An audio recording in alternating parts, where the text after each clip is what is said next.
Hello, everyone. Today we're joined by Max Borders, who is the editor of the Foundation for Economic Education's publication, The Freeman, and the co-founder of Voice and Exit.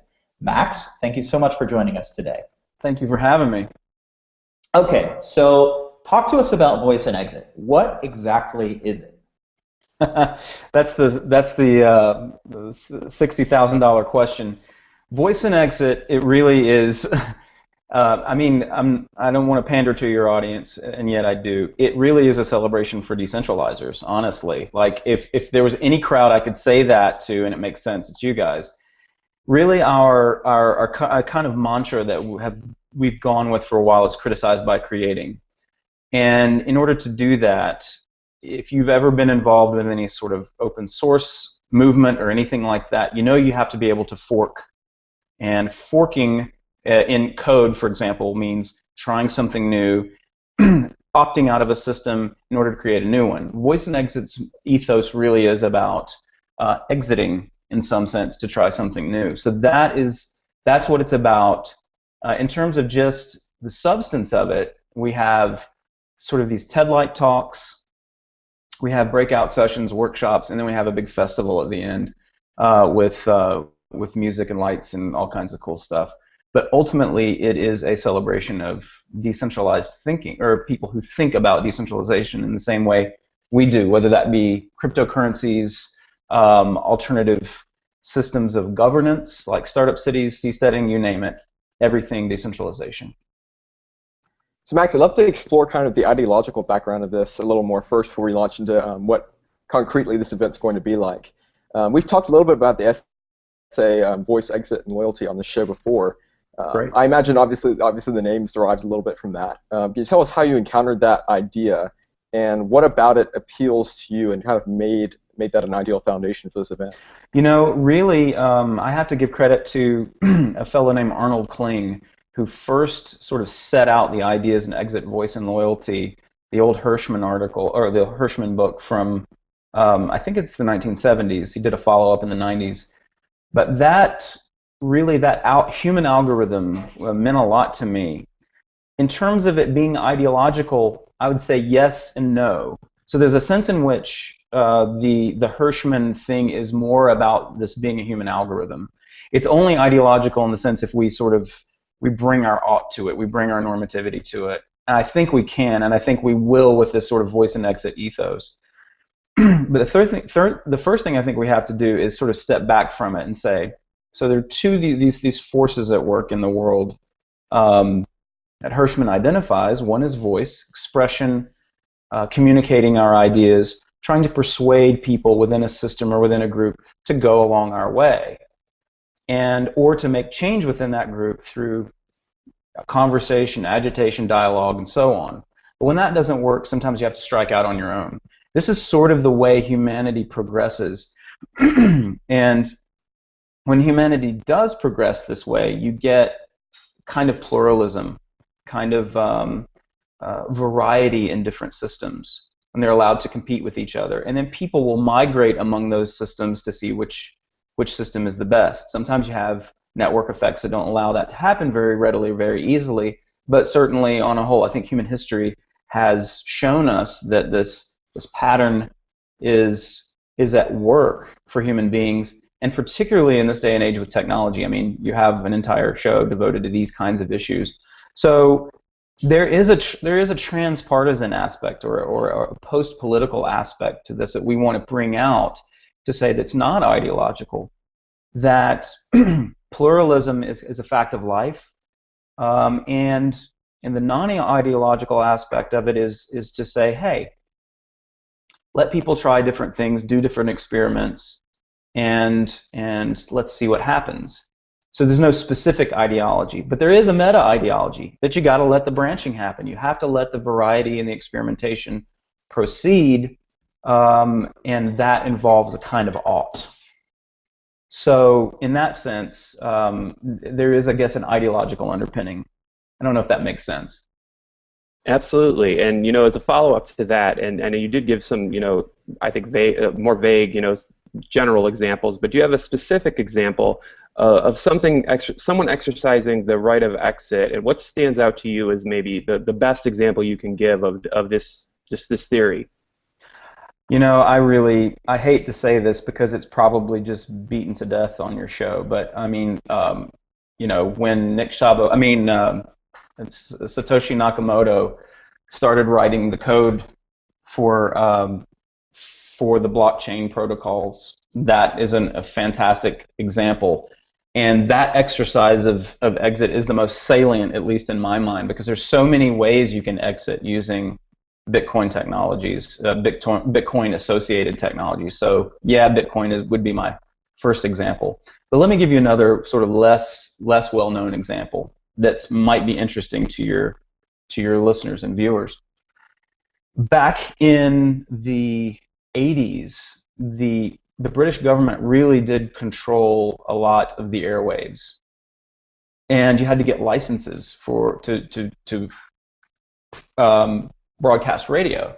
Well, there were people who liked punk rock and all kinds of stuff that the government considered subversive. So these cats went out on the ocean, you know, miles out where they could broadcast from the ocean in waters that were safe beyond the territorial limits of the British government, and they would broadcast back to shore, and there's really nothing that the British government could do. And of course, they were a big hit. But these are these little acts of exit that really help you know, people enjoy the kinds of human interactions they want to enjoy, you know, relatively free of the eyes and controls of territorial populations. So it doesn't always have to be technology based, but in both cases, one was radio, and the first was Bitcoin.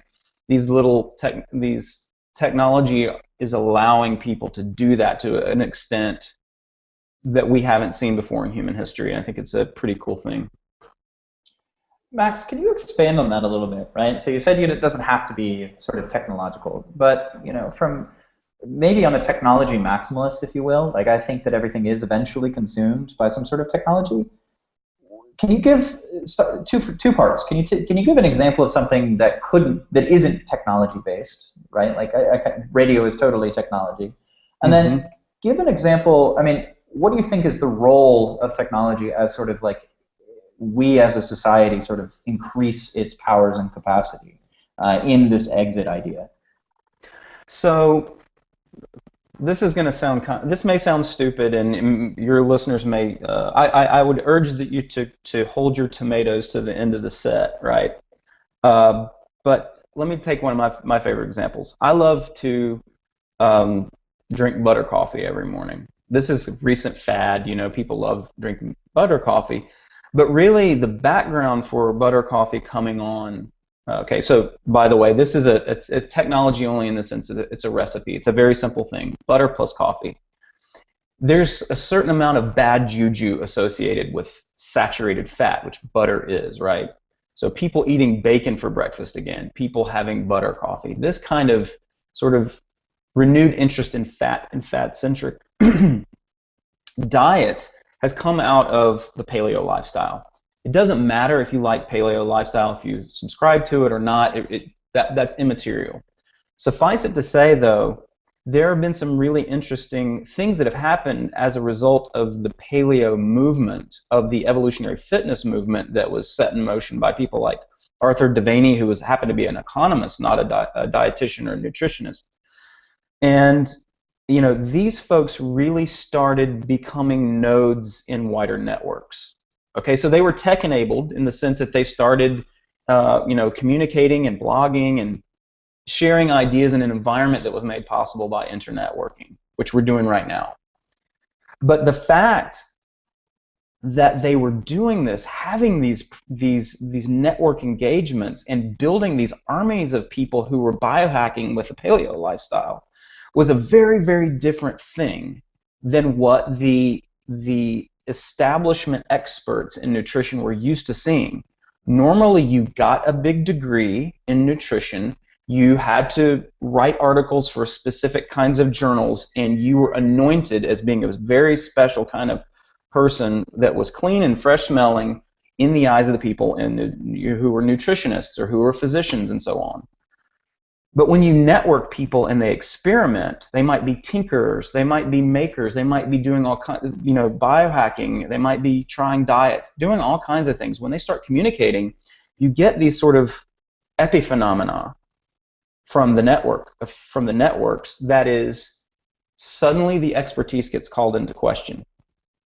And I believe, had it not been for those networks forming around paleo diet, for example, or trying butter in their coffee, doing things like this that were really, really sort of against the status quo, right? When it came to diet and this kind of expertise, we would not have seen some of the big announcements we've seen recently that saturated fat is back. It's not as dangerous as we thought. Now there's even more stuff on salt. The paleo community was saying this all along. And really the networks start to challenge the hierarchies of well-paid experts that kind of build guild structures around them. When you have a network going against it, you might not like what paleo has to say. And there might be networks of people who soon discover that the paleo people are doing something really stupid and unhealthy. And yet what I want to point out, though, is that the network, the power of the network in these cases, has really given rise to challenging the hierarchies that are well established. They're cartelized around certain ideas and practices and sets of knowledge.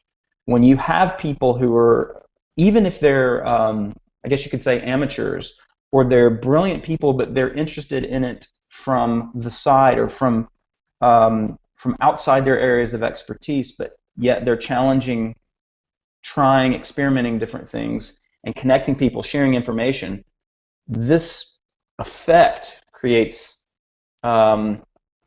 just new forms of information and new ways of having and sharing and upending knowledge sets. That's kind of a crazy roundabout example, but I hope that it answers your question, which is an example that is not particularly technological in butter coffee, with the network effect of people talking online. So I think one of the most appealing things about exit as sort of a type of response rather than an ideology or a specific method is that it sort of springs from a kind of attitude, an attitude of exit versus kind of the attitude of voice. And I'm wondering, have you always been the kind of person who drinks butter in his coffee, or have you been sort of a voice person in the past? If so, how did that change for you? And if not, why would you say you've always had the kind of exit attitude? I think both. I mean, I've been a sort of a. I think both in a lot of ways. I think we have to be selective. I'm not one who is, how should we say, an early adopter on certain kinds of things. So, for example, I had a fellow here in Austin. I live in Austin, so if any of your listeners are out there. Hi from Austin. We're experiencing lots of rains right now. But this fellow here in Austin, his name's Daniel Krawitz, came to me in about early 2011 and tried to get me to buy Bitcoin. And I didn't. I didn't buy any. I thought, oh man, this is cool, and I really want to do it. In fact, I would be willing to invest $500, maybe $1,000 in this just to see what it does, right? I didn't have much money at the time, but I really believed in the idea. And then it came to actually getting it, and it was like, at the time, like a 10-step process. And I'm a liberal arts guy. I'm a writer. I'm not going to go through all this stuff. So in that sense, I heard the voice, but in terms of making the switching costs for me were too high. So in the sense of being an early adopter, sometimes I just sort of wait around on the costs of exit to go down. I'm a real big voice person when it comes to stuff like startup cities in Honduras, the ZEEDS legislation that's happened there. I don't know if you guys know about that, but Honduras has passed a set of laws that will allow special economic zones there. That's a fantastic opportunity for human freedom and human flourishing, because the old laws are corrupt, and Honduras is a violent place and needs a lot of reform. So there's tremendous entrepreneurial opportunity to create a mini Hong Kong in Honduras. Would I go there tomorrow? Would I go out on a seastead tomorrow and start my own stuff? Probably not. So I kind of can be a cheerleader sometimes for some of this stuff.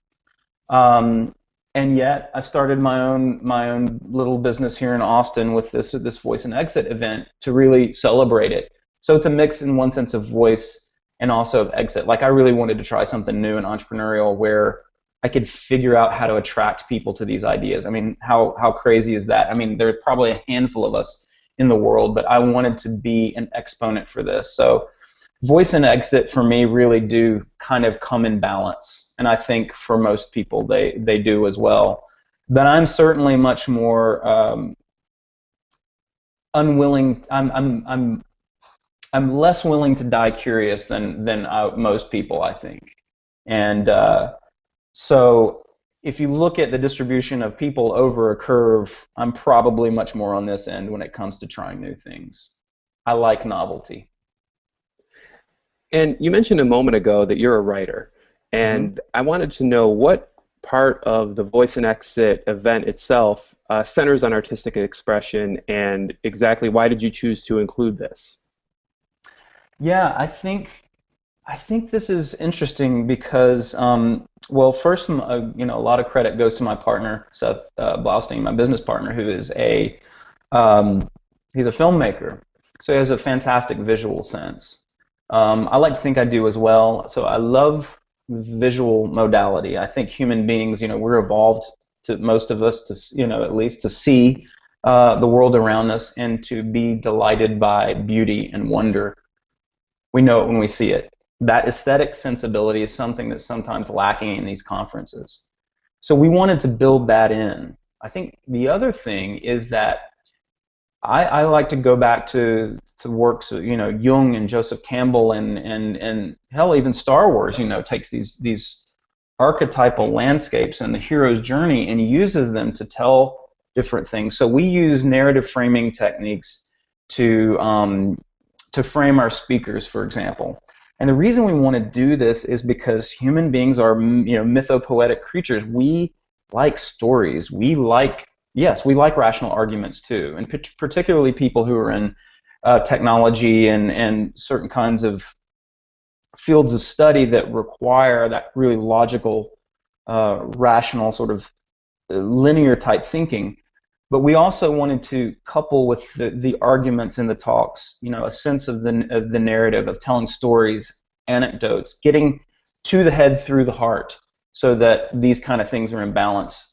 And so with Voice and Exit, we're really trying to do that. We're trying to create, you know, a whole ethos around these ideas, and that requires using all the tools we have at our disposal. So yeah, if I want to bring my writer sensibilities, my artistic sensibilities to this, so does Seth, and I think, you know, our speakers do as well. And that as we improve and evolve is going to show up in the product. That's fantastic. So talk to us a little bit about about Voice and Exit, like how many shows, how many events have you had, and maybe share some of the most interesting stories that you've had coming out of those events. Yeah, the first year was really interesting from the standpoint of decentralization because it was before our, let's see, how should, okay, totally interesting backstory here. Voice and Exit is funded by a person who is one of the richest people I've ever met, certainly, and I'm proud to call him an investor and a friend. But Chris Ruffer is his name, and he is, let's see, he is the CEO and founder of the largest tomato processor in the world. Now that sounds pretty unsexy, but let me tell you why this is a sexy organization. They don't have any managers in their company. The Morningstar Packing Company is a completely decentralized hive mind of a company. Employs thousands of people, many of whom are Spanish-speaking seasonal labor. The way they run this company is perhaps described as self-management or sort of internal anarchy, I guess you could say. I actually have a different term for it. It's maybe a stigmergic organization, but it's completely decentralized. So the first year, before, when we were putting together this event with bubble gum and shoelaces, just we had no money. 200 people came, and we were lucky to have them.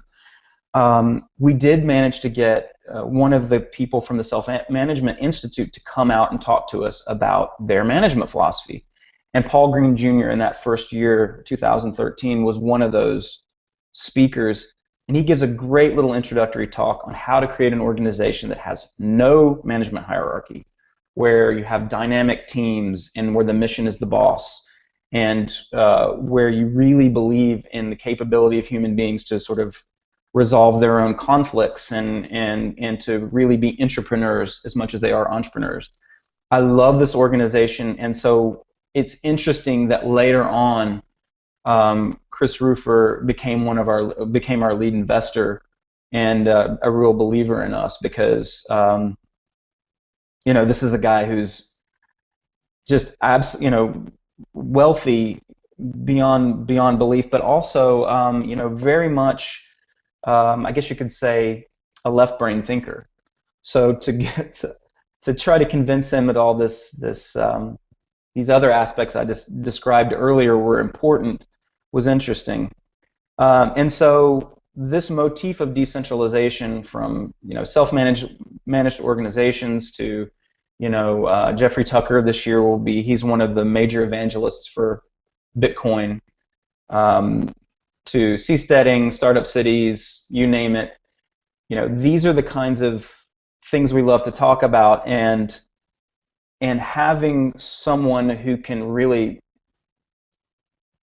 put his money where his mouth is in terms of decentralization. Having him on our team is absolutely fantastic. So even if we fail with Voice and Exit, we'll fail forward, having learned so much from someone with a mind like Chris Rufer's. He's just a genius, really. It seems like you're really pulling together a really unique community here, with people like Paul Green, and you've had T.K. Coleman of Praxis speaking. You've had John Papola of Emergent Order. It's a large community of creatives, entrepreneurs, intellectuals. My question is sort of what are your criteria when you look for these people? What is a common factor uniting all of them, and how do you see kind of the Voice and Exit-ness in them? One way we do it is we have this community, and I would encourage you guys to join this. I don't often spill these kind of beans because there's a difference between our Facebook page, which is Voice and Exit, which anybody can find it, and we sort of just like pimp and promote our stuff through that channel. But we have a group, a private group called Voice and Exit 2 that existed before the event. And it was really a collection of intellectuals, thinkers, doers, entrepreneurs, people from all kinds of backgrounds who are thinking about this stuff. And some of them are just really fascinating people. And this was a place, I created this group just for us to be able to talk and share stuff we're working on. Whether it's sort of, I'm really interested in this political philosophy called polyarchy or panarchy, and when I was working on some of those early ideas, I shared that with the group, and other people will come. There's a guy named Tom W. Bell who spoke last year, who has this idea for open source law that he's working on for the startup cities in Central America, called ULEX, and the wordplay is on Unix, I think, or I think that's the wordplay. But in any case, an open source legal system, right? So we understand open source protocols for code.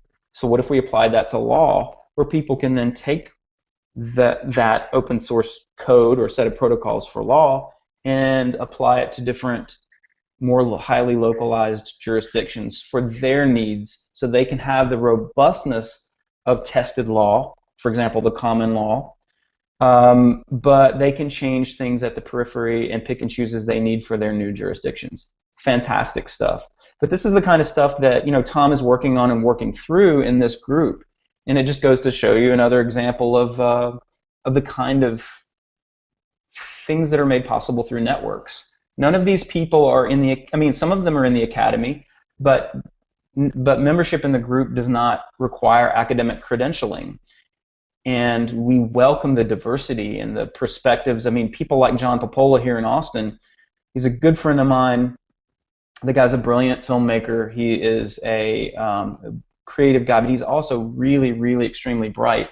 And he helps people see things in ways that they might not otherwise have seen it, even if they have a lot of academic rigor. So we think, hey, mix it up, bring everybody together. Let's talk about these things and frame them in different ways. The more we iterate, the more these kind of ideas are going to get out, and the more we're going to hasten this sort of this revolution in how we create value in the world and how we make community. So we'd really like to point our listeners to places where they can find ideas that they wouldn't necessarily be exposed to. After running these events and connecting so many people, what are some of the topics or spaces or industries, I don't know even what the categories would be even called here, where have some of the more unexpected insights come from as you run these events?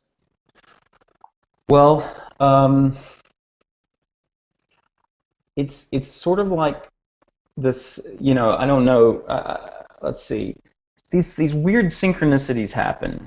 So there's a guy who, for example, in London, who works for a paper called City AM. And City AM is a business paper that is produced, and I think you can pick it up as you enter the London Underground and read it on the way to work. But he was connected with us, saw some of the things that we were doing, and he's now looking to establish an independently organized Voice and Exit in London. He will be there on June 20th and 21st for the event to check it out and see what's going on. But people who understand it, or, you know, who grok it and get inspired with this kind of ethos, just like you guys are, like once they do, and once that community forms, there's so many synergies that start to take place, so many things, overlaps, and interesting things that start to emerge without anybody having planned it, you know, a la Emergent Order, right? So if this guy does this thing in London, that'll be one of those things. We've had people meet who had completely disconnected interests in seasteading and startup cities. They knew vaguely about each other, came to Voice and Exit last year. Now there'll be a big announcement as the president of Honduras will be joining Joe Quirk, our speaker last year from the Seasteading Institute, on stage at an event in San Francisco to announce a big thing that they're doing with the special economic zones down there.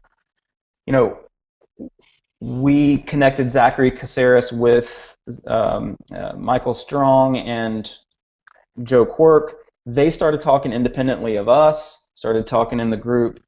All kinds of fantastic things are happening now. Now the president of Honduras is coming to the States since they met at Voice and Exit last year to announce this big thing that they've been working on ever since. I mean, this is the kind of stuff you can't believe it. Another just simple things like this year, Chris Roofer, the guy I was talking about, is our lead investor, and the guy who developed self-management, will be in the same room conducting a workshop with Brian Robertson of Holacracy One, another, you know, decentralized organization guru. He's coming out with a book next month. The two big gurus on self-management are going to be in the same room doing a workshop together because they admired what each other was doing and they said, hey, let's do it. So all these innocent people who, you know, kind of happen into the event because they wanted to see Ryan Holiday are going to have the opportunity to see these guys. If the guy's starting a startup, for example, this person who wanders in, the startup may be founded now on self-management, not hierarchical management. So we want to create the juju, the environment for these kind of unconventional ideas to be safely explored. I guess you could, a safe space for crazy ideas. It's absolutely happens all the time because people are just jazzed up and they're talking about this stuff. It is. I wouldn't be surprised if some kind of multi-million-dollar play spins out of this year's event, just because that's how people's juices get flowing when you start thinking about these kind of ideas. It's really remarkable. I think we're seeing it too, that there's sort of we call it a decentralization movement, but it's not really a movement. It's sort of like a rebel alliance of exiting individuals. It's quite interesting to see the phenomenon. And I see something like Voice and Exit really playing a big role in providing that community for people and providing that focal point for really different people and ideas to converge, which is awesome. And we really, encourage our listeners to go check it out at voiceandexit.com. My question before we sort of wrap up here is, what are sort of your long-term visions and goals for Voice and Exit? What do you see this becoming in the next 5 years, say? I really hope that we're able to, I know this is going to sound goofy, but decentralize a lot. There are two guys working on this. I'm an editor as well, and it's really tough for me to be able to do all this stuff. So there's personal bandwidth issues. There's also a lot of creativity out there. Someone listening to the show right now might say, you know what, I want to start my own Voice and Exit in Seattle. And we are currently developing the DNA for people to be able to do that. So when Mark Sidwell if he goes back and decides he wants to do one in London, he's going to have a lot of latitude. We're going to give some sort of basic DNA and branding specs. We will want to participate in the selection of speakers and that sort of thing, the basic optics, and so on. So you can have a little bit of brand projection that relates back to the mothership in a meaningful way. But really, in some ways, we've got to let go. We've got to decentralize in our operations for this thing to really flourish. We want it to be more like a slime mold than a couple of guys who are staying up late nights, trying to do it on the side, and really just let it take off. So I don't know if that answers your question, but I think that's the 5-year Gosplan, right? Is to decentralize and grow. That's a fantastic vision. It's pretty different from a lot of conferences. So, guys, what do you think? Should we host the Voice and Exit for the Google Hangout sphere? Because we pretty much live here, don't we? As many hours as we spend, yes, absolutely. So before we wrap up, Max, can you tell our listeners where they can find more about the event? Obviously, voiceandexit.com. Do you have any social media links for yourself, for the Freeman, or for the event that you'd like to point them toward? I sure do, and at the risk of drinking from the fire, having them drink from the fire hose, I would say there's a Facebook page. You can find us on Voice and Exit. I think the people who are in this group, if you're listening to this show, you would probably be a great addition to our private group. So if you have trouble finding that, please reach out to me at maxborders@gmail.com. I'm very happy to try to find you and add you to that group. The event if you want to come to the event, the more exiters, we call people who are into decentralization exiters, that we can get at this event, obviously the better off we are going to be solvent into the future. But I would very happily offer discounts to folks.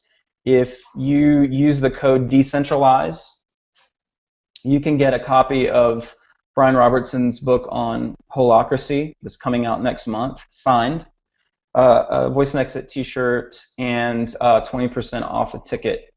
Yeah, we definitely want more exiters there from around the country. It's a little tough now for folks to plan to travel with it being 3 to 4 weeks out, but if your folks think they can get here, we'll do everything we can to help them come and reduce the cost of their coming, because this is a really, really beautiful thing, and you've got to see it in person. That's fantastic, Max. Thank you very much for your time today. A lot of very valuable insight. I'm sure our viewers will comment just the same. Max, thank you for your time. Hey, thanks for having me. It was a real pleasure. Absolutely. humanity progresses. And when humanity does progress this way, you get kind of pluralism, kind of variety in different systems, and they're allowed to compete with each other. And then people will migrate among those systems to see which system is the best. Sometimes you have network effects that don't allow that to happen very readily, very easily, but certainly on a whole, I think human history has shown us that this pattern is at work for human beings, and particularly in this day and age with technology. I mean, you have an entire show devoted to these kinds of issues. So there is a transpartisan aspect or a post-political aspect to this that we want to bring out to say that's not ideological, that pluralism is a fact of life, and the non-ideological aspect of it is to say, hey, let people try different things, do different experiments, and let's see what happens. So there's no specific ideologies about exiting in some sense to try something new. So that's what it's about. In terms of just the substance of it, we have sort of these TED-like talks, we have breakout sessions, workshops, and then we have a big festival at the end with music and lights and all kinds of cool stuff. But ultimately, it is a celebration of decentralized thinking, or people who think about decentralization in the same way we do, whether that be cryptocurrencies, alternative systems of governance, like startup cities, seasteading, you name it, everything decentralization. So Max, I'd love to explore kind of the ideological background of this a little more first before we launch into what concretely this event's going to be like. We've talked a little bit about the SA, voice, exit, and loyalty on the show before. Great. I imagine obviously the name's derived a little bit from that. Can you tell us how you encountered that idea and what about it appeals to you and kind of made that an ideal foundation for this event? You know, really, I have to give credit to a fellow named Arnold Kling, who... Hello, everyone. Today we're joined by Max Borders, who is the editor of the Foundation for Economic Education's publication, The Freeman, and the co-founder of Voice and Exit. Max, thank you so much for joining us today. Thank you for having me. Okay, so talk to us about Voice and Exit. What exactly is it? That's the $60,000 question. Voice and Exit, it really is. I mean, I don't want to pander to your audience, and yet I do. It really is a celebration for decentralizers, honestly. Like, if there was any crowd I could say that to, and it makes sense, it's you guys. Really, our kind of mantra that we've gone with for a while is criticized by creating. And in order to do that, if you've ever been involved with any sort of open source movement or anything like that, you know you have to be able to fork. And forking in code, for example, means trying something new, opting out of a system in order to create a new one. Voice and Exit's ethos really is, but there is a meta ideology that you got to let the branching happen. You have to let the variety and the experimentation proceed, and that involves a kind of ought. So in that sense, there is, I guess, an ideological underpinning. I don't know if that makes sense. Absolutely, and you know, as a follow-up to that, and you did give some, you know, I think more vague, you know, general examples, but do you have a specific example of someone exercising the right of exit, and what stands out to you as maybe the best example you can give of this theory? You know, I hate to say this because it's probably just beaten to death on your show, but I mean, you know, when Satoshi Nakamoto started writing the code for the blockchain protocols, that is a fantastic example. And that exercise of exit is the most salient, at least in my mind, because there's so many ways you can exit using Bitcoin technology. First sort of set out the ideas in Exit, Voice, and Loyalty, the old Hirschman article, or the Hirschman book from, I think it's the 1970s. He did a follow-up in the 90s.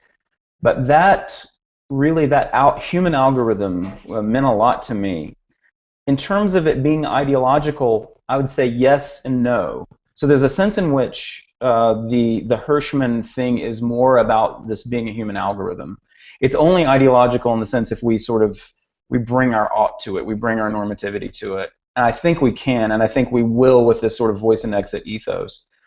But the first thing I think we have to do is sort of step back from it and say, so there are these forces at work in the world that Hirschman identifies. One is voice, expression, communicating our ideas, trying to persuade people within a system or within a group to go along our way, or to make change within that group through conversation, agitation, dialogue, and so on. But when that doesn't work, sometimes you have to strike out on your own. This is sort of the way